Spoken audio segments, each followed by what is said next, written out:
अस्सलाम वालेकुम, आप देख रहे हैं ब्रेकिंग बैरियर्स में मोहम्मद मालिक। चलें, एक तो सुकून आ गया, सबको गवर्नमेंट बन गई। हमने आपको कह रहे थे 4-5 दिन से, मैं आपको कह रहा था कोई क्राइसिस नहीं है, क्राइसिस सिर्फ नून लीग के लिए है, उनको हर कीमत पे बनानी है गवर्नमेंट।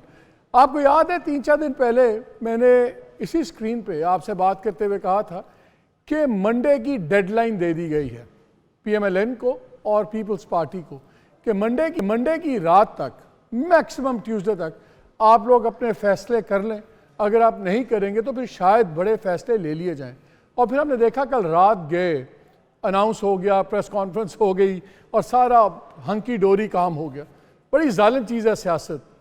जो किसी का पेट फाड़ रहे थे वो उनको भाई कह रहे थे, जो कहते थे कि इनको हम कौन सी तोपें चलाई हैं 3 दफ़ा, जो चौथी दफ़ा आएंगे तो वो उनको वज़ीर आज़म के वोट दे रहे थे। और तो और मौलाना साहब जो ये कह रहे हैं कि भाई हमने तो मानना नहीं है, सड़कों पे आएंगे, तैयार हो जाएं। उन्होंने अपना गवर्नर तक रिज़ाइन नहीं करवाया KP में। और आज फिर खबर चली कि गफूर हैदरी साहब जाके मिले डार साहब से बलूचिस्तान की गवर्नमेंट में हिस्सा लेने की, तो वो भी हो गया। बड़ी इंटरेस्टिंग, शायद ये पाकिस्तान की तारीख़ में पहली बारी ये ऐसी हुकूमत साजी हो रही है जहाँ सारे कैदी हैं। इमरान खान तो एक्चुअल कैद में है, लेकिन उन्होंने जो रिजल्ट्स लिए उससे इन बाकी दो को सबको एक कमरे में मुक़य्यद कर दिया और खौफ में आके सबको गवर्नमेंट बनानी पड़ी कि अगर गवर्नमेंट हम ना बना पाए तो फिर 1 वर्सेस 3 है, तो फिर कैसे होगा। सो एक्चुअली देखा जाए तो तमाम इस वक्त पोलिटिकल कैदी हैं और ये पाकिस्तान की पहली गवर्नमेंट है जो तमाम कैदियों ने मिलकर बनाई है। इंटरेस्टिंग सिचुएशन है।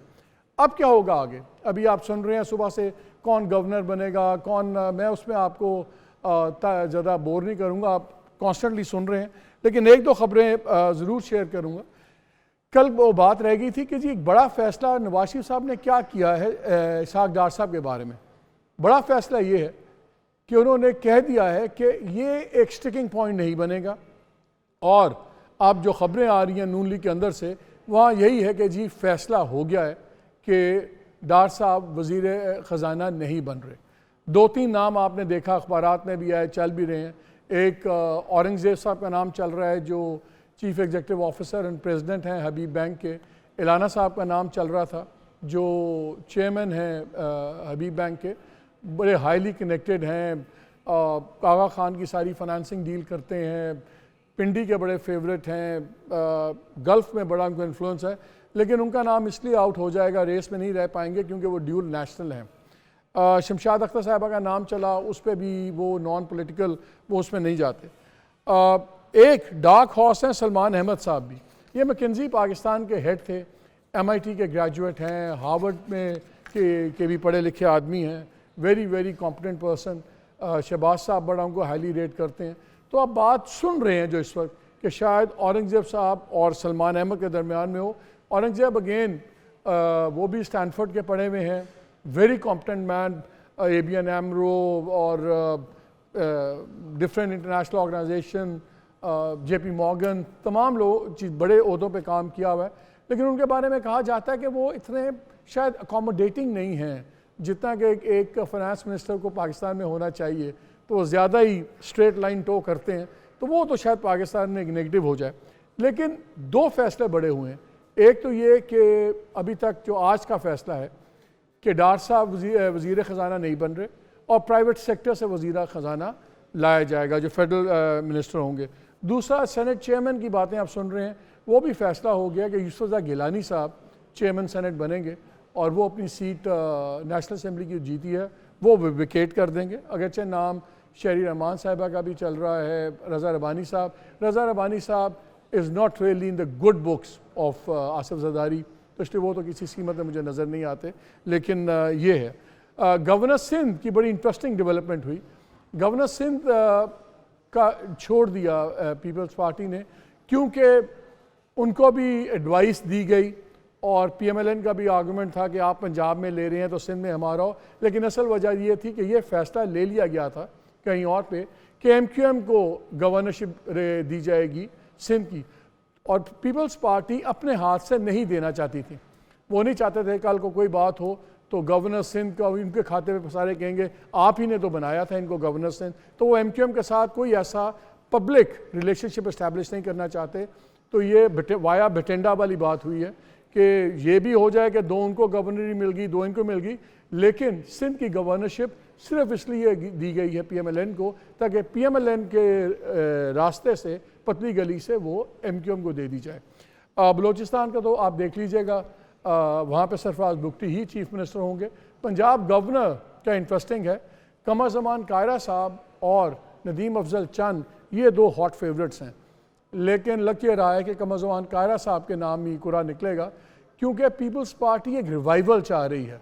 और जो अहमद महमूद साहब हैं, साउथ पंजाब से हैं, पहले भी गवर्नर रहे हैं, वो स्ट्रॉन्ग कैंडिडेट तो हैं, लेकिन उनके बारे में पार्टी के अंदर ये है कि वो उतनी भाग दौड़ नहीं कर सकेंगे पंजाब में पीपल्स पार्टी को रिवाइव करने के लिए। और पीपल्स पार्टी ये देख रही है कि गवर्नर हाउस पंजाब ये एक बेस कैंप बन जाए पूरे पंजाब के लिए, पीपल्स पार्टी की एक्टिविटीज़ के लिए, और ये इसलिए उसमें Qamar Zaman Kaira comes across as the strongest candidate. Government के ऊपर जो मैसेजिंग है वो आपके सामने है। आज इस वक्त पुलिस बैठी हुई है स्पीकर हाउस पेशावर में, पंजाब पुलिस भी गई हुई है। वो कहते हैं कि जी मियाँ असलम साहब वहाँ छुपे बैठे हैं। मियाँ असलम जो PTI के नॉमिनेटेड कैंडिडेट हैं वज़ीर आला पंजाब की पोस्ट के लिए, उन पे May 9 के मुकदमात हैं। तो ये इस्टेब्लिशमेंट की और PTI की अभी तक वो हार्ड लाइन मैसेजिंग चल रही है, और वो मेरा ख्याल है जब मरियम बनेगी वज़ीर आला तो ये हार्ड लाइन कायम रहेगी। मरियम ने भी आज अपना इनिशियल एक आउटलाइन दी है पंजाब के लिए डेवलपमेंट प्रोग्राम्स की। I must say it's a good outline, बड़ी अच्छी बातें हैं, ख़ास तौर पे तमाम ज़िलों में साफ़ पानी, हेल्थ की फैसिलिटीज़। लेकिन अभी तक जितनी भी उन्होंने चीज़ें अनाउंस की हैं वो सारी बिग टिकट आइटम्स हैं, बहुत ज़्यादा पैसा चाहिए उनके लिए। अभी पहली इनिशियल तकरीर थी, इसलिए हो सकता है आने वाले दिनों में चीज़ें आ जाएँ। उस जाविये से भी अभी हमने कोई बात नहीं सुनी कि पंजाब अपनी इनकम कैसे बढ़ाएगा, टैक्सेशन कैसे ज़्यादा बढ़ाएगा, महसूलात में इजाफा कैसे करेगा, क्योंकि ये स्पेंडिंग बहुत ज़्यादा है। एनीवे, लेकिन आज हम बात कर रहे हैं ज़्यादा ओवरऑल नेशनल लेवल के ऊपर, और हमें ज्वाइन किया है दोनों बड़े सीनियर लीडरान हैं। कमर ज़मान आपने हमें ज्वाइन किया है, फॉर्मर फेडरल मिनिस्टर, खुर्रम दस्तगीर फॉर्मर फेडरल मिनिस्टर, बहुत दोनों का बहुत शुक्रिया। कायरा साहब, मैं आपसे शुरू करूँगा। पहले तो ये बताएं, हमें तो लग रहा है कि आप अगले गवर्नर हैं, तो कितने % है कि आप गवर्नर बन रहे हैं?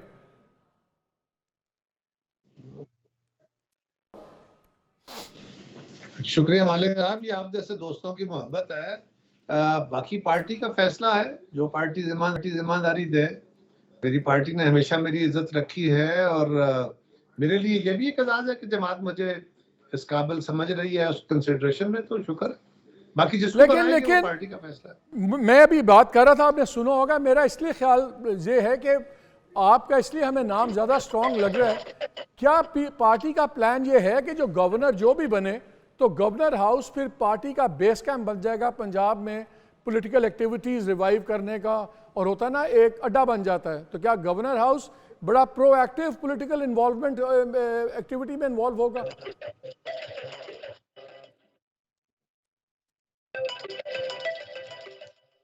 मालिक साहब, आपकी ऑब्जर्वेशन दुरुस्त है। देखिए ना, पीपल्स पार्टी की इस वक्त जरूरत है कि हमें पंजाब को अपना फोकस करना है। पंजाब के अंदर हम अपनी परफॉर्मेंस से, बहुत सारी और वजूहत भी हैं, उनके ऊपर भी हमारा तहफ़्फ़ुज़ात अपनी जगह, लेकिन हमें अपनी परफॉर्मेंस को भी देखना है, पार्टी को भी ठीक करना है। तो एक हुकूमत के अंदर हमारे जो दोस्त इस वक्त हैं, हम अपनी मुस्लिम लीग की गवर्नमेंट को सपोर्ट कर रहे हैं, लेकिन हम गवर्नमेंट का हिस्सा ना होते हुए, यानी एग्जीक्यूटिव का हिस्सा ना होते हुए भी हम रिस्पॉन्सिबिलिटी में शेयर कर रहे हैं। तो एक एहसास भी तो होना चाहिए ना लोगों को, एक पार्टी के कारकुन को भी एक मैसेज आए कि हाँ भाई, हम इस हुकूमत का एक हिस्सा हैं, उस जिसकी इस वक्त हुकूमत है। तो ये कुछ तरह का अरेंजमेंट है, इसमें कोई इतने चंबे वाली बात नहीं है। हम कोशिश करेंगे कि हमारी जमात जो है ये रिवाइव करेगी इंशाल्लाह। अच्छा, एक चीज़ बताएं, वैसे तो आजकल इस्लामाबाद में रविश ये चल रही है कि अच्छा भला निकाह नाजायज़ कर दिया जाता है। मैं ये पूछ रहा हूँ, ये पीपल्स पार्टी और PMLN ये कैसी रिलेशनशिप है कि इस्लामाबाद में निकाह नाजायज़ है, बलूचिस्तान में जायज़ है? 16 माह का आपका एक्सपीरियंस था, उस बेसिस पे आपने सेंटर में उनके साथ नहीं बैठे, लेकिन बलूचिस्तान में आप बड़े आराम से चीज़ें बराबर की बांट के PMLN के साथ बैठ रहे हैं। तो ये थोड़ी सी लगता है हिपोक्रेसी लगती है। या तो PMLN के साथ आप काम कर सकते हैं या नहीं कर सकते। तो सेंटर में आप जिम्मेदारी शेयर नहीं करना चाहते, बड़े फैसले हैं, तो वही PMLN आपको बलूचिस्तान में कबूल है। मेरी बात सुनिए,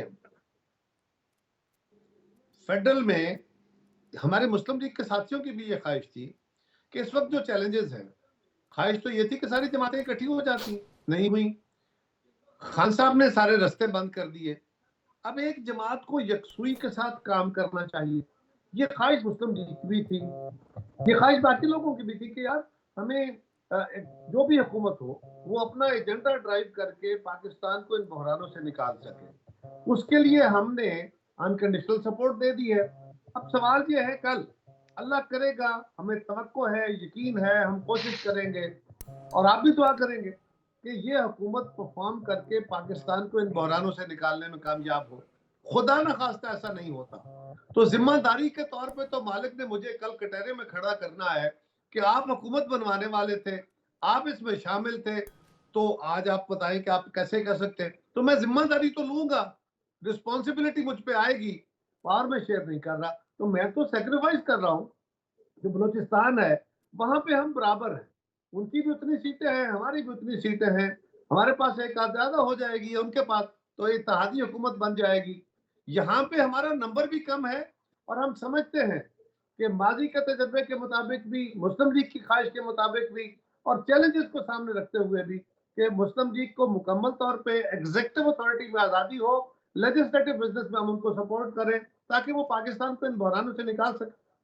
कायरा साहब, कितना नंबर कम है? इतना अगर थोड़ा नंबर है उस पर आपने सदारत भी ले ली, चेयरमैन सेनेट भी ले लिया, गवर्नरियां भी ले ली।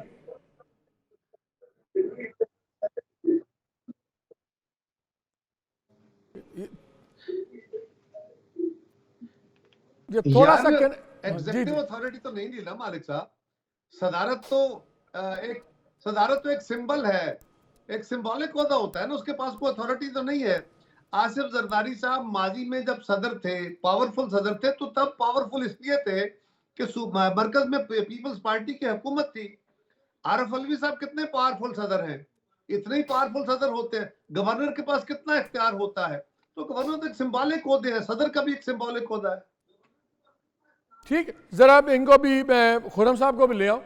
खुरम साहब, ऐसे बताइए तो सही है, आप लोग, इन लोगों ने आपको इनकार कर दिया सेंटर में आपका बोझ बांटने का, तो फिर आप लोग बलूचिस्तान में इनका बोझ बांटने क्यों चले गए? क्या हर जगह इक़्तिदार ही हर चीज होनी है कि हर चीज उसके लिए सबसर्विएंट हो जाती है? इनकार नहीं किया।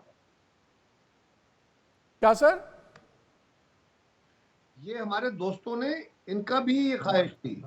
नहीं, खुरम साहब से पूछता हूँ ना। खुरम साहब बताएं ना, आप लोगों को इतनी डेस्परेशन क्या है? इन्होंने आपसे सेंटर में गवर्नमेंट नहीं बनाई, तो आप बलूचिस्तान में गवर्नमेंट बनाने क्यों चले गए इनके साथ? सिर्फ ये है, नहीं, मैं इसलिए पूछ रहा हूँ कि मैंने ही एक खबर दी थी। नहीं हमारी तो हर जगह। मेरा सवाल इसलिए मैं आपसे पूछ रहा हूँ, there is a context to this, कि बड़ा क्लियरली कन्वे कर दिया गया था दो चीज़ें आप लोगों को। एक तो PMLN को कन्वे कर दिया गया था कि अगर आप सेंटर में गवर्नमेंट नहीं बनाएंगे तो आपको पंजाब की गवर्नमेंट भी नहीं मिलेगी। और आप लोगों ने पूरी कोशिश की, डिले भी किया कि किसी तरह इतना प्रेशर बन जाए कि पीपल्स पार्टी मजबूर हो जाए, वजारतें ले ले आपसे और आपके साथ शेयर करे। पीपल्स पार्टी ने अपने कार्ड ठीक खेले, वो अब आपको लेनी पड़ी है। अगर पीपल्स पार्टी आपके साथ तैयार नहीं थी सेंटर में चलने की, तो आप लोग बलूचिस्तान में इनके साथ क्यों गए? चलाने देते इनको बलूचिस्तान में खुद ही।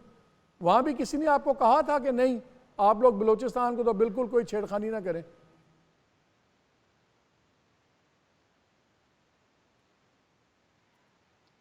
दो बातें हैं जी। एक तो मुस्लिम लीग नून की ये हमारी ख्वाहिश भी है और पॉलिसी भी है कि गलबा और मलबा साथ चलना चाहिए। जो गलबा चाहता है वो फिर मलबा भी उठाए।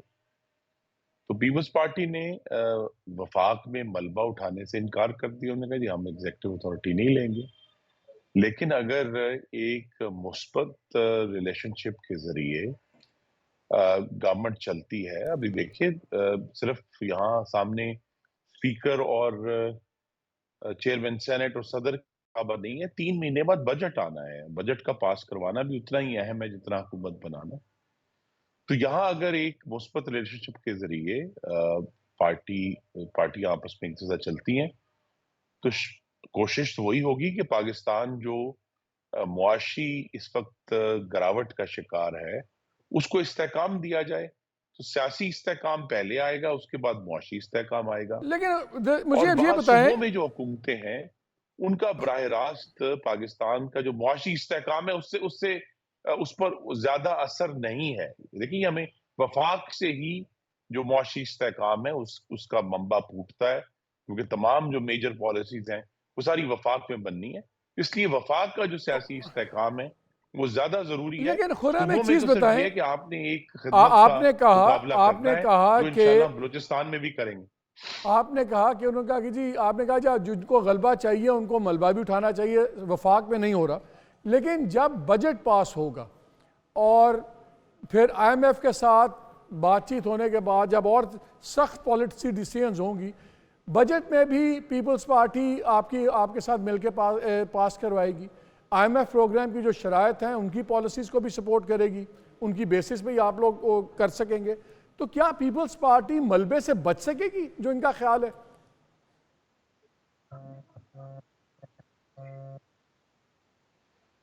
जी, कोशिश तो ये करेंगे, लेकिन मुश्किल हो जाएगा, क्योंकि पार्लियामान में जब एक दफा तो सिर्फ ये नहीं कि बजट पास भी एक मेजर इफेक्ट होगा, उससे पहले भी जो IMF का प्रोग्राम तो मार्च में उसकी निगोशिएशन शुरू हो जाएगी, क्योंकि इस वक्त जो है वो इंतजार कर रहे हैं कि एक हुकूमत बने। तो लिहाजा इनके लिए मुश्किल होगा। इन्होंने कोशिश भी की है एक सियासी तौर पे अपने आप को कुछ एक फासला क्रिएट करने की, लेकिन बहरहाल जब पार्लियामान में वोट होगा तो फिर तो इनको जिम्मेदारी उठानी पड़ेगी और उठानी भी चाहिए। देखिए एक मुश्किल वक्त है पाकिस्तान के ऊपर, और अगरचे हम सब अपने सियासी मुस्तकबिल को सामने रखकर अपने फैसले करते हैं, लेकिन यहाँ जब अगर इंशाअल्लाह अगले 15 महीने में कोई मुआशी इस्तेहकाम आ जाता है तो वो पाकिस्तान के लिए बेहतर है और चारों सूबों के लिए बेहतर है, अगर चाहे हम सियासी इसकी जिम्मेदारी उठाना चाहें या ना उठाना चाहें। यही जब मैं कायरा साहब से भी पूछा था, तो कायरा साहब जब आप बजट पास करवाएंगे, जब बिजली बढ़ेगी, दूसरी चीज़ों के रेट बढ़ेंगे, IMF के मुताबिक और चीज़ें होंगी जो बड़ी सख्त होंगी, और वो तमाम लेजिस्लेशन आप पास करवाएंगे PMLN के साथ, तो कैसे आपने मलबा से आप बच पाएंगे? वो आप भी उतने ही शरीक होंगे?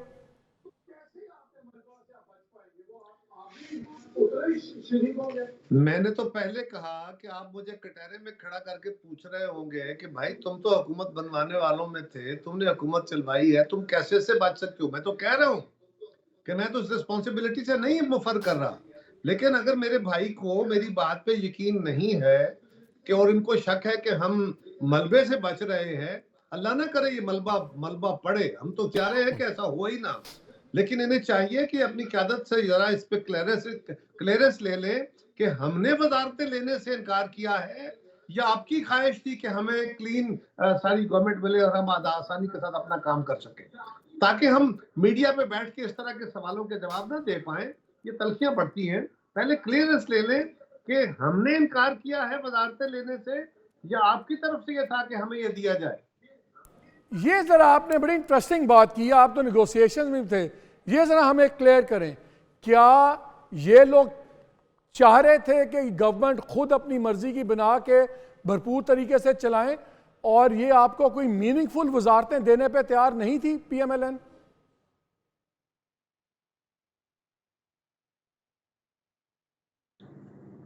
मालिक, मैं सिर्फ इतनी गुजारिश कर रहा हूं, मैं इससे ज्यादा बात अभी नहीं करना चाहता, क्योंकि कुछ चीजें वो हैं जो नहीं कहनी चाहिए, जो हमारी बिहाइंड द सीन्स बातें होती हैं वो सारी मीडिया के जरिए बातें नहीं होनी चाहिए, उससे तलखियां बढ़ जाती हैं।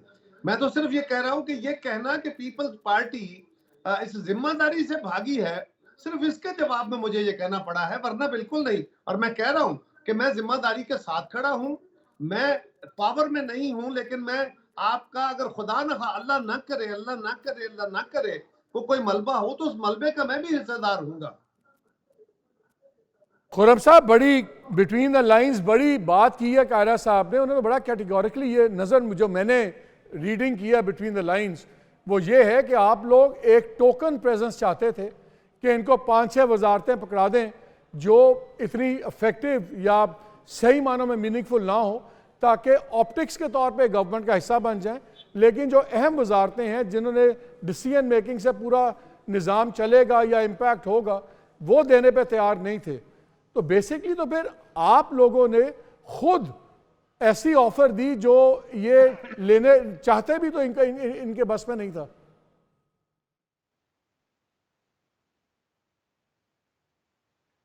कि मेरे बड़े भाई ने वजाहत से बात कर दी है कि वो पूरी जिम्मेदारी उठा रहे हैं, तो लिहाजा मैं तो चूंकि सेकंड हैंड इंफॉर्मेशन है, मैं तो मुज़ाकराती टीम का हिस्सा नहीं था, तो वो थे, तो लिहाजा अब हमें उनकी बात पर ही अब इन्हिसार करना है कि वो कह रहे हैं कि हम पूरी जिम्मेदारी उठा रहे हैं, तो ये बड़ी अच्छी बात है, क्योंकि पाकिस्तान को इससे कता नजर किस पार्टी को कितना गलबा और कितना मलबा उसके हिस्से में आता है। पाकिस्तान ने आगे बढ़ना है, हमें पाकिस्तान के जो हमारे रहने वाले बहनें और भाई हैं, हमें उनकी खिदमत करनी है, उनको बेहतर जिंदगी देने की कोशिश करनी है, और उसमें हम सब जो हैं वो पार्टनर्स हैं। और इस वक्त जो हुकूमत बनेगी इंशाल्लाह, वो 2/3 जो पाकिस्तान के अवाम ने अभी वोट डाला है 8 तारीख को, उसकी नुमाइंदा हुकूमत होगी। तो एक अददी इन एतबार से भी और वोट के एतबार से भी एक मजबूत हुकूमत बनाने की हमें कोशिश करनी है, ताकि ये सारे इश्यूज जो हैं इन पे हम, बजाय ये कि हम मलबे की बात करें, हम इस बात का क्रेडिट लें कि हम सब ने मिलकर पाकिस्तान को इस मुश्किल से निकाला और उसे वो एक स्टेबल गवर्नमेंट दी जिसने बिल आखिर पाकिस्तान में मुआशी इस्तेहकाम जो है उसे लेकर आई है। अच्छा, उसकी तरफ हम सबको मिलकर एक कोशिश करनी है। एक मैं तो चीज कायरा साहब की बात को सेकंड करूंगा और उनके साथ चलूंगा इस सारे मामले में। एक चीज़ और बताएं, मुस्लिम लीग को जब हम देखते हैं तो नज़र आता है कि मुस्लिम लीग को हाउस ऑफ शरीफ्स के अलावा कोई नज़र नहीं आता कलीदी ओहदों के लिए, चाहे पार्टी प्रेसिडेंसी हो या चीफ ऑर्गेनाइज़र का ओहदा हो या वज़ीर आज़म का ओहदा हो या वज़ीर आला का ओहदा हो, वो फैमिली में। फिर हम देखते हैं जब फैमिली आ जाती है, उनको लाहौर के बाद पंजाब में कोई नज़र नहीं आता। अब इस वक्त प्राइम मिनिस्टर लाहौर से, चीफ मिनिस्टर साहिबा लाहौर से, अगर रियाज सादिक आते हैं, वेरी फाइन मैन, बट अगर वो स्पीकर बनते हैं वो भी लाहौर से। क्या आप मुस्लिम लीग के लिए सिर्फ लाहौर ही लाहौर है, इसीलिए आपके साथ बाकी पंजाब में जो हुआ है तो फिर ठीक हुआ है ना, जो आप इतनी सीटें हारे हैं? आपको सिवाय लाहौर के कोई नज़र नहीं आता किसी ओहदे के लिए?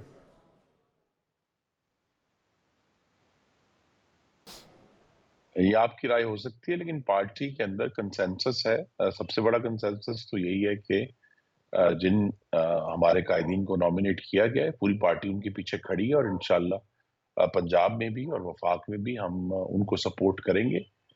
बाकी ये तो आपकी राय हो सकती है कि ये रीजनल ये है, इस पे बहुत लंबी हम डिबेट कर सकते हैं। आप डिबेट कर लें, मेरी राय क्या है, मेरी बात सुने, मेरी राय क्या है? मेरा बड़ा सिंपल सी चीज है, मेरी राय नहीं है भाई, ये तो एक फैक्ट है। जब से आप आ रहे हैं शरीफ खानदान, चले समझ गए। अब आपके अब जो हम देख रहे हैं, अब जो 3 कलीदी ओहदे हैं, तीनों आपके लाहौर से होंगे। मैं तो ये पूछ रहा हूँ कि क्या पंजाब में, इतने बड़े पंजाब में और कोई एरिया का बंदा नहीं नजर आता?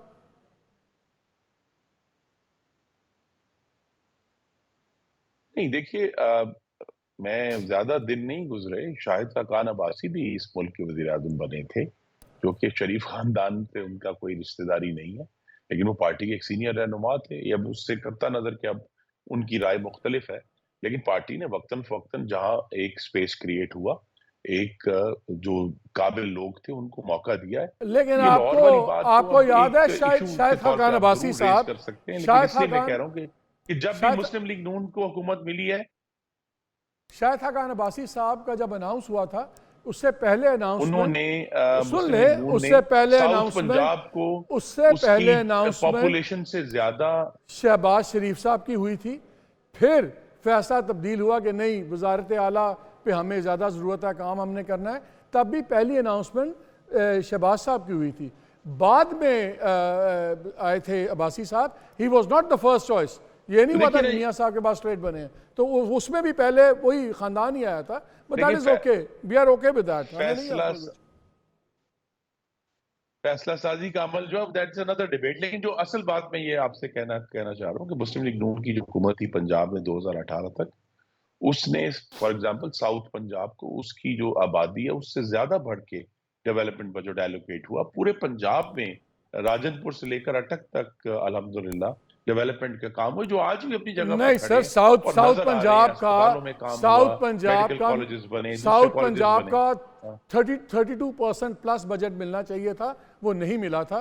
बट उस पर we can have a separate debate, लेकिन दैट इज नॉट ट्रू कि आपने उनके बजट से ज्यादा दिया था। उसके भी हम फिगर्स वी कैन अब वो शेयर। एक सेपरेट डिबेट है। हाँ, हाँ, वो अलग डिबेट है, लेकिन ये मैं ऑन रिकॉर्ड ला नहीं, रहा हूँ उनकी कि आपने उनके पॉपुलेशन बजट से से ज्यादा दिया था। सर, जो पॉपुलेशन की उनका क्या 32% प्लस था, वो नहीं बजट उनको मिला था। कायरा साहब मुझे ये बताएं, अब मलबा तो आप पे भी पड़ेगा। अब जो बजट ये इन मीटिंग्स में तय हुआ है कि जो बजट की तैयारी होगी, जो फाइनेंशियल बड़ी डिसीजंस हैं, उसमें आप लोग पहले कंसल्ट होंगे, उसमें हिस्सा बाकायदा प्रोएक्टिव लेंगे कि आपको भी बजट की कॉपी 10 दिन पहले पकड़ा दी जाएगी, 3 दिन पहले बाकियों की तरह, और वो आप जाके हाँ या ना करेंगे? Will you be an active partner in policy making और बजट के अंदर, दोनों में?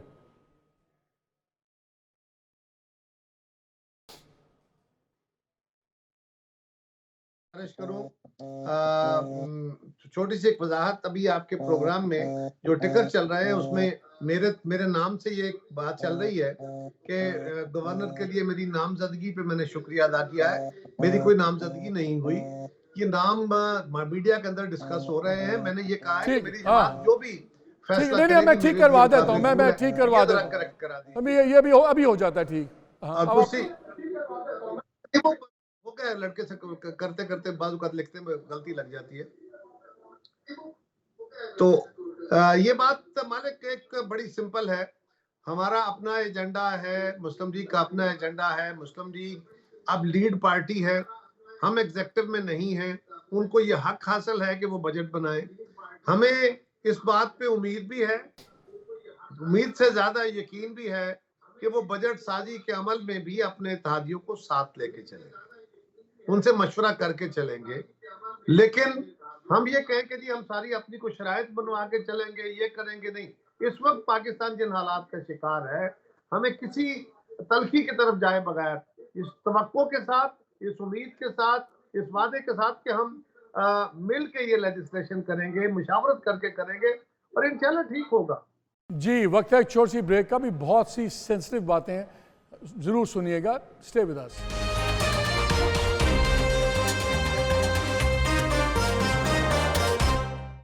जी, welcome back to the show. मुझे एक चीज़ बताइए, जो कायरा साहब, ज़मीनी हकायक क्या हैं? ज़मीनी हकायक ये हैं कि ये जो गवर्नमेंट बन गई है और जिस तरह ये निज़ाम बन रहा है, इसमें 3 पावर्स एक साइड पे हैं। आप हैं, PMLN है, फ़ौज की क़यादत भी है, PTI दूसरी तरफ है। अब ज़ाहिर है ये टॉप प्रायोरिटी इस्टेब्लिशमेंट भी है कि अब निज़ाम चले, क्योंकि पॉलिटिकल स्टेबिलिटी आएगी तो माशी स्टेबिलिटी आएगी। अब अगर बजट के अंदर चीज़ें ऐसी हैं जिस पे आपका एतराज़ है, सब कुछ है, तो फिर आपका गिला किससे होगा? पिंडी से होगा, इनसे होगा कि अब ये चीज़ लिखी गई है कि जो भी बजट आएगा, जो भी पॉलिसी बनेगी, आप लोगों ने बस उस पर मोहर लगानी है। सिंध अपनी मर्जी से चलाएं, लेकिन जो सेंटर है वो हाइब्रिड निज़ाम के तहत चलेगा और आपने हर कीमत पर सपोर्ट करना है।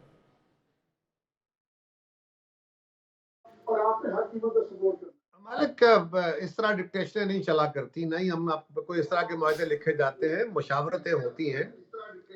सबने अपनी अपनी नुक्ता नजर को लेकर चलना है। लेकिन एक बात मैं आपको याद कराता चलूं, 2008 से 2013 की हुकूमत जो थी वो हमने इकट्ठे शुरू की, फिर दरमियान में बल्कि स्टार्ट में ही अधूरी हो गई, मुस्लिम लीग अलग हो गई। उसके बावजूद हमारी इत्तेहादी हुकूमत थी और वो भी हमारी अकेले की हुकूमत नहीं थी। लेकिन उस हुकूमत में हम इखलास से चले तो हमने कितने बड़े काम किए। 18वीं तरमीम की, NFC किया, सूबों को नाम दिए, इतना बड़ा मुआशी एजेंडा चलाया। तो ये भी एक तजर्बा हमारे पास मौजूद है कि इखलास के साथ चलें तो आप अपनी इत्तेहादी हुकूमतों को एक ताकत के तौर पे चला सकते हैं। और हम समझते हैं कि हम इसको ताकत ही समझेंगे। हम तवक्को करेंगे कि PTI भी पॉजिटिव तनकीद करेगी और अपना पॉजिटिव इनपुट देगी और अगर मुल्क को आगे ले जाने का एजेंडा ठीक होगा तो उसको सपोर्ट करेगी। मुझे खुरम साहब मुझे ये बताएं कि एक चीज़ तो बड़ी क्लियर है अब इस गवर्नमेंट में तो अब आप नहीं हिस्सा बनेंगे because unfortunately lost the election, लेकिन ये मुझे बताएं जो एक्सपीरियंस है सब कुछ है, अब बड़ा एक ओपनली हाइब्रिड निज़ाम होगा जिसमें जो special initiative facilitation council SIFC ये बड़ा की रोल प्ले करेगी, और हम ये भी सुन रहे हैं कि शायद लेजिस्लेशन भी आए, कानून साजी भी हो जिसमें उसकी डिसीजंस को, फैसलों को बड़ी एक फोकियत होगी और कैबिनेट को तो नहीं सुपरसीड कर सकेगी लेकिन उसका भी एक तरीका निकाल लिया जाएगा। ये जो ट्राई पार्टी निज़ाम है जिसमें एग्जेक्टिव PMLN है, अंडर राइटर फौज है और इंटरनेशनल जो फाइनेंसर्स हैं उनका बहुत बड़ी कंफर्ट जोन है SIFC की और उनको उम्मीदें बड़ी हैं कि जी वहाँ से चीज़ें चलेंगी, तो आप एग्जेक्टिव हैं, ओवर्टली फौज भी पार्टनर है, थर्ड पार्टनर ऐसा है जो आपके साथ तो है मगर आपके साथ नहीं है, और उस माहौल में बड़े सख्त फैसले लेने हैं जिसका पॉलिटिकल फॉलोआउट भी बहुत ज़्यादा है। क्या ये आपको पहले 2-3 साल इंतहा के मुश्किल नहीं लगते? संभल जाएगा, निज़ाम चल जाएगा?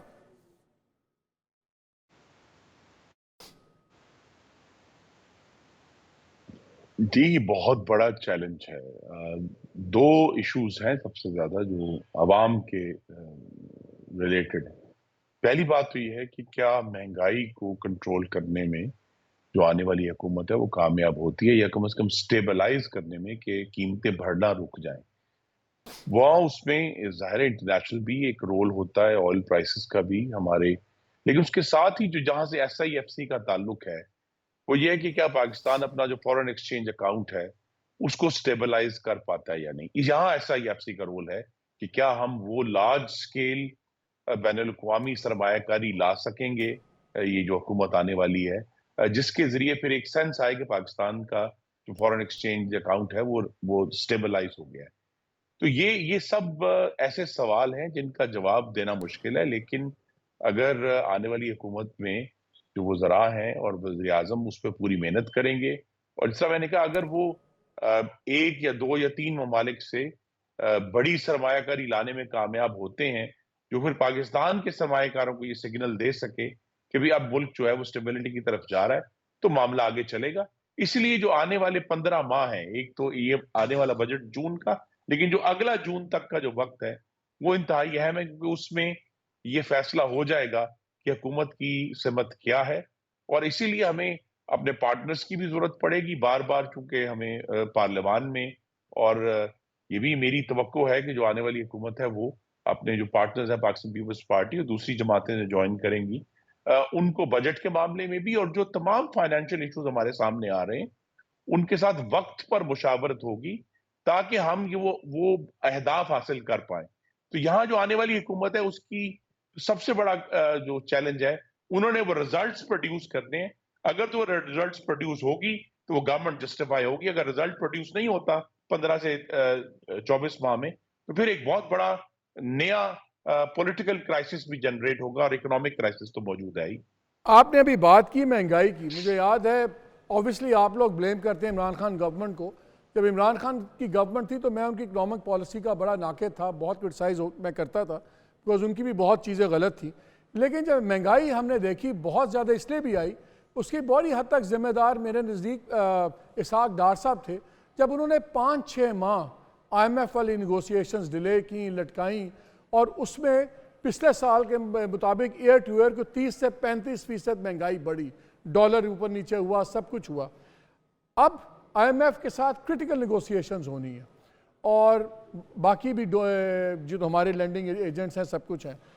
हमें चाहिए एक फाइनेंस मिनिस्टर जो सबसे प्रोएक्टिवली इंगेज करे। अभी लास्ट जब आपकी PDM की गवर्नमेंट थी, इसमें भी IMF को छुट्टी करवा दी थी डार साहब ने, और प्राइम मिनिस्टर को जाके लिटरली लकीरें निकालनी पड़ी थी पेरिस में, और दिन रात लगाया और तब कहीं जाके स्टैंड बाय फैसिलिटी मिली।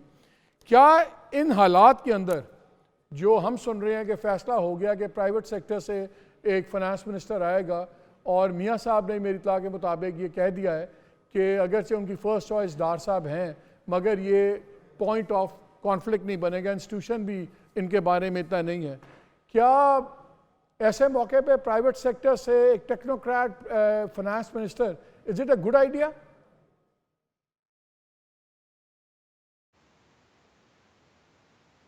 जी, हम एक दफा फिर वो एक पुराना साइकिल है जो गवर्नमेंट्स रिपीट करती हैं। लेकिन इससे पहले मैं इस पर बात करूं, लेकिन हमें ये क्लियर होना चाहिए कि मौजूदा जो महंगाई है उसकी बुनियाद जो अज़ाब इमरानी के दौर में पाकिस्तान का जो डेट एंड लायबिलिटीज का तकरीबन दुगना होना है। 96% राइज था पौने 4 साल में पाकिस्तान के डेट का। वो सोर्स है पाकिस्तान के अंदर महंगाई का, जो अभी तक हुकूमत को बड़ा सीरियसली इस पर सोचना है कि उन्होंने जो डेट लेने का अपना जो स्पीड है उसको कम करनी है, क्योंकि प्रेशर बहुत है। दूसरा इससे जुड़ा हुआ है कि आईएमएफ के साथ जो निगोशिएट करना है उसमें एक बहुत बड़ा हिस्सा, चाहे वो प्राइवेट सेक्टर से हो या कोई पार्लियामेंटेरियन हो, कि ये जो उनका ये ख्याल था, एक आईएमएफ की रेसिपी थी कि अगर आप इंटरेस्ट रेट बढ़ाएंगे तो महंगाई कम होगी। वो पाकिस्तान में मुकम्मल तौर पर नाकाम हो गया फॉर्मूला, और उसने पाकिस्तान की जो इंडस्ट्री है उसको भी डैमेज किया, इकोनॉमिक ग्रोथ को भी डैमेज किया है। तो लिहाजा इंटरेस्ट रेट को कट किए बगैर ना इंडस्ट्री चलेगी, और जो इंटरेस्ट रेट हाई करने से नुकसान ये हुआ है कि पाकिस्तान का जो बजट है नहीं वो सर, उसका इंटरेस्ट सबसे बड़ा नहीं हिस्सा इस पर ये डेट खुरम साहब, ये हम जब तक फाइनेंशियल उसको फाइनेंशियल इंटरेस्ट बहस रेट में चले घटाकर वो जाएंगे। स्पेस नहीं क्रिएट इस किया पे जाता वक्त तो नहीं है। पाकिस्तान की गवर्नमेंट कोई काम नहीं देखिए, कर सकती। आईएमएफ के इंटरेस्ट रेट ने नहीं हमें तबाह किया। उन्होंने कहा था इंटरेस्ट रेट बढ़ाएं ताकि बोरोइंग कम हो और मॉनेटरी हम थोड़ी सी उसको कॉन्ट्रैक्शन करवाएं। लेकिन जब 88% कर्जा और हुकूमतें वक्त ले रही हो, पीडीएम की गवर्नमेंट ने 16 माह में पाकिस्तान की तारीख का सबसे ज्यादा कर्जा उठाया। किसी 75 साल में इतना कर्जा किसी गवर्नमेंट ने 16 माह में नहीं लिया जितनी आपकी गवर्नमेंट ने लिया। अलाउड एक्सपेंस से ज्यादा, बजट से ज्यादा। अगर आईएमएफ अगर इंटरेस्ट रेट हाई हो गया लेकिन गवर्नमेंट की याशियां बंद नहीं होती, अपने खर्चे कम नहीं करती, तो फिर इंटरेस्ट पे तो आप लोगों ने कर्जा उठा के आगे चढ़ाया पाकिस्तान पे। आम आदमी का तो ये कारोबार क्या तबाह होना था, गवर्नमेंट ने कॉन्ट्रैक्ट करना था, वो अलग बहस हो जाएगी। आईएमएफ तो आपको क्या कहती है? आईएमएफ कहती है टैक्स बढ़ाएं, आप लोग रिटेलर पे टैक्स। आपको मिफ्ता आया था, मिफ्ता साहब ने टैक्स लगाया रिटेलर में, मरियम नवाज ने ट्वीट किया, उनकी छुट्टी हो गई। सो जिन लोगों को टैक्स करना है, आईएमएफ कहता है टैक्स बढ़ाएं, इसमें गलत बात क्या है? आईएमएफ कहता है लाइन लॉसेस कम करें, गलत बात क्या है? आईएमएफ कहता है आप अपनी लॉस गैस है उसको जनाब आप कम करें, एफिशिएंसी बढ़ाएं, और उसका बोझ अगर गवर्नमेंट नहीं उठाती फिर आम आदमी से लें। हमने तो कुछ ठीक नहीं किया, हम ऐसी आईएमएफ की गालियां देते हैं। आईएमएफ ने गलत बात क्या की आपसे? आईएमएफ की एडवाइस है नहीं। मेरा जो सबसे बड़ा इख्तलाफ है और रहेगा आईएमएफ से वो ये है कि पाकिस्तान में अनलाइक दूसरे ममालिक, ये जो रेसिपी थी कि इंटरेस्ट रेट बढ़ाकर महंगाई कम की जा सकती है, वो मुकम्मल तौर पर नाकाम हुआ है। वो हमारे नंबर्स हमारे सामने हैं। तो लिहाजा एक ऐसी पॉलिसी जिसने पाकिस्तान के बजट को इतना डैमेज किया है कि हमारे पास फिस्कल स्पेस। सर, जब आपके लोग जब आईएमएफ को खत्म हुई थी तो आपके लोग आप ही के डॉक्टर साहब थे, जब ये अपना प्रोग्राम बना के आईएमएफ को नहीं देंगे तो फिर आईएमएफ आपको प्रोग्राम बना के देगी ना। जब 6-7 माह डिले हुआ, आप नहीं प्रोग्राम लेके गए और फिर एक एक्सट्रीम पे गया, तो इसमें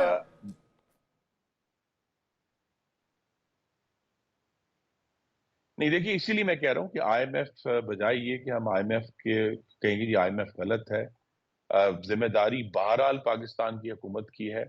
और यहाँ एक चीज जो आपने कही है उससे मैं एग्री करता हूं कि फेडरल गवर्नमेंट को एक और जो बड़ा मुश्किल फैसला करना है वो ये कि अपने नॉन डेवलपमेंट एक्सपेंडिचर में एक बहुत बड़ा इनकलाबी कमी करनी है, एक रेडिकल कट करना है, ताकि पूरी दुनिया को भी और पाकिस्तान की मार्केट को भी सिग्नल जाए कि गवर्नमेंट संजीदा है। और यही सबसे बड़ा चैलेंज है।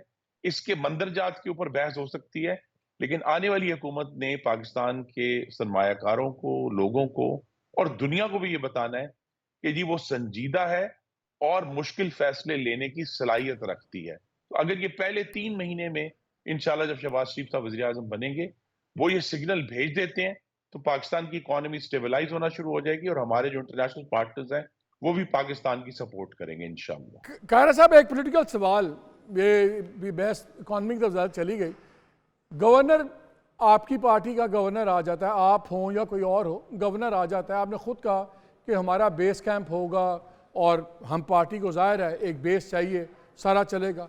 अब टेक्निकली ये एक आइनी ओहदा है, टेक्निकली ये एक पॉलिटिकल ऑफिस उस तरह नहीं है, तो क्या यही आपका पॉइंट ऑफ कॉन्फ्लिक्ट नहीं फिर बन जाएगा, जैसे सिंध में बना टसोरी साहब का और PML PPP गवर्नमेंट का, कि जी ये गवर्नर के रोल के बजाय ये तो और चीज़ों में कर रहे हैं। तो ये तो पहले दिन से ही एक आपका रखना नहीं पड़ जाएगा इस बात से, वो कहेंगे कि जी आप मिस यूज़ कर रहे हैं गवर्नर के दफ्तर को।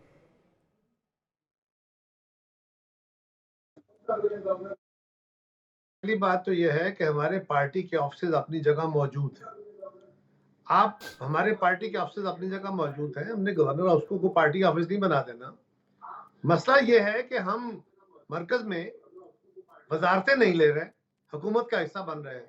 हम सूबे में वजारतें नहीं ले रहे, लेकिन हम इनके साथ हैं। तो एक तासर तो आपने अपने कारकुन को देना है, उसको एक बात तो कहनी है, उसे कोई चीज तो कहनी है कि हाँ हम गवर्नमेंट के का हिस्सा हैं। तो उसके लिए आपने एक ऑफिस, वो ऑफिस भी जिसका अमलन कोई रोल नहीं है, तो गवर्नमेंट आप से कह रहे हैं और आपने वो ऑफिस रखा है, तो कॉन्फ्लिक्ट कहाँ का? हम तो कह रहे हैं कि हम इनको सपोर्ट करने के लिए, हम तो मरकज में भी कह रहे हैं, ना वजारतें मांग रहे हैं ना कुछ ले रहे हैं। आप ये मुझे बताएं, क्योंकि आप अब अगला बड़ा फैसला बजट का आना है गवर्नमेंट को। मेरी इतला ये है कि ये गवर्नमेंट छोटी कैबिनेट बना रही है, 22 से 23 वजीर हैं, एक दो की तो मिनिस्ट्री सुन भी रहे हैं कि शायद ख्वाजा आसिफ फॉरेन अफेयर्स के वजीर दोबारा बने, राना तनवीर साहब शायद डिफेंस के बने, एहसन इकबाल साहब को अपनी पुरानी वजारत प्लानिंग वही आ जाए। ये दो तीन चीज़ें तो चल रही हैं, लेकिन आप लोगों के दो तीन बड़े इंपॉर्टेंट था अनाउंसमेंट्स। एक थी जब बिलावल साहब ने कहा कि हमने 18 डिविजन्स कम करने हैं, वो tens of billions of rupees हर साल उसमें खाए जाते हैं। क्या वो आप इंसिस्ट करेंगे कि वो बजट का हिस्सा हो? और जो ये प्राइवेटाइजेशन पे बिलीव करते हैं कि जी प्राइवेटाइजेशन बहुत ज़रूरी है, 2.25 खरब इकट्ठा हो गया वह हर साल 600 अरब ठुकता है, आप कहते हैं प्राइवेटाइजेशन किसी बेस पे नहीं होगा, ये दोनों चीज़ों पे आपका कॉन्फ्लिक्ट नहीं होगा?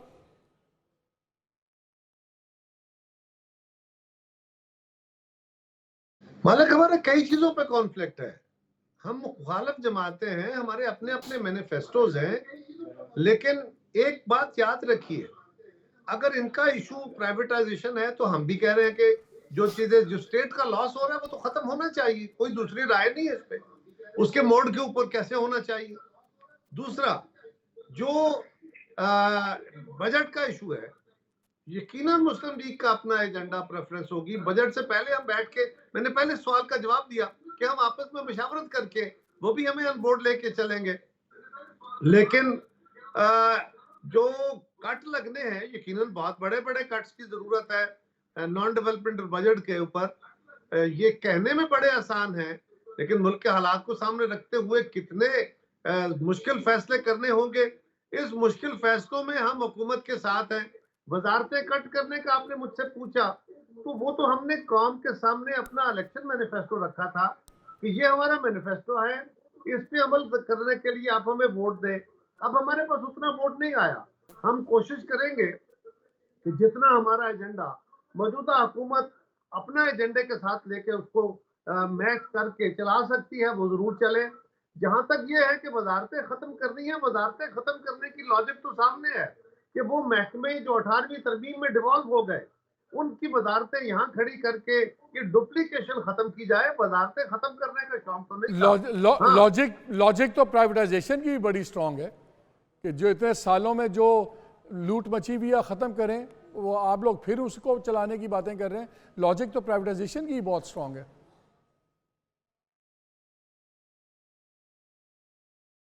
तो मैं तो कह रहा हूँ जी कि प्राइवेटाइजेशन के ऊपर बैठ के बात करेंगे, क्यों नहीं करेंगे, और उसका बेहतर रास्ता निकालेंगे। जो लॉसेस हो रहे हैं वो लॉसेस रुकने हैं, ये ब्लीडिंग मजीद नहीं चल सकती, इसमें कोई दूसरी राय नहीं है। उसका जो भी बेहतर रास्ता होगा वो अडॉप्ट कर लेंगे। अच्छा ये बताएं, आप दोनों ये मानते हैं, दोनों सीजन्ड आदमी हैं मुतअद्दिद बार मिनिस्टर्स, फेडरल मिनिस्टर्स रह चुके हुए हैं और बड़ी एजाज़ की बात होती है। आप दोनों कहते हैं कि बहुत मुश्किल वक्त हैं, बहुत मुश्किल फ़ैसले करने हैं, बहुत से पॉइंट ऑफ कॉन्फ्लिक्ट होगा, तो हर बारी कॉन्फ्लिक्ट में एक आर्बिट्रेटर होता है जब बराबर की ऑलमोस्ट स्ट्रेंथ हो, तो क्या फिर आपका आर्बिट्रेटर हर बार फिर रावलपिंडी को बनना पड़ेगा? रावलपिंडी को बनना अलग 2008 से 2013 में कौन था हमारा आर्बिट्रेटर? तो 6 हफ्ते ही चले थे आप लोग इकट्ठे, 6 हफ्ते के बाद गवर्नमेंट टूट गई थी ना? नहीं की 6 हफ्ते छोड़ दीजिए ना, उस पूरी गवर्नमेंट में हमने क्या 18वीं तरमीम नहीं की थी? आसान सा काम था? कितना बड़ा काम था? कितने बड़े कॉन्फ्लिक्ट थे? क्या हमने इकट्ठे करके नहीं कर लिया था? एनएफसी नहीं किया था? ये सारा कुछ मौजूद है इस मुल्क के रिकॉर्ड में। खुरम साहब सेम क्वेश्चन, क्या रावलपिंडी आपका आर्बिट्रेटर होगा जब आपके कॉन्फ्लिक्ट्स बहुत ज्यादा होंगे? चलने की जरूरत मुझे ये तवक्को है कि मुस्लिम लीग नून और पाकिस्तान पीपल्स पार्टी दोनों जमातें जिनकी हिस्ट्री में एक चार्टर ऑफ डेमोक्रेसी का डॉक्यूमेंट भी मौजूद है, हम अपने मामलात खुद हल कर सकते हैं और आर्बिट्रेटर की जरूरत नहीं है। Government with all due respect Khurram भाई, गवर्नमेंट फॉर्मेशन का मसला तो ऑन योर ओन हल नहीं आप कर सके, बिठाना पड़ा आप लोगों को, इकट्ठे बनाना पड़ा, डेडलाइंस देनी पड़ी, ये हकीकत है। ये तो ना कि ये तो आपको बेहतर इंफॉर्मेशन होगी, या कायरा साहब जो मुज़ाकरात की मेज पर बैठे थे उन्हें पता होगा। मेरी नॉलेज के मुताबिक तो इस तरह हमें बाज दफा ऐसे इश्यूज बनेंगे जहां बहुत इख्तलाफ होगा। आपने प्राइवेटाइजेशन का जिक्र किया, ठीक, लेकिन ये दोनों जमातों में इतनी एक टॉलरेंस और एक दूसरे का एहतराम मौजूद है। चले let's hope for the best. हम तो हमेशा दुआ करते हैं कि जिसकी भी गवर्नमेंट हो, चाहे पीटीआई की हो, पीएमएलएन की हो, पीपल्स पार्टी की हो, जिसकी भी गवर्नमेंट है कामयाब हो, बिकॉज गवर्नमेंट कामयाब होती है तो लोगों को सुख मिलता है, और नाकाम गवर्नमेंट का पॉलिटिकल पार्टीज को तो शौक हो सकता है, खुशी हो सकती है, आम आदमी को नहीं। विश यू द बेस्ट, बहुत शुक्रिया हमें ज्वाइन करने का।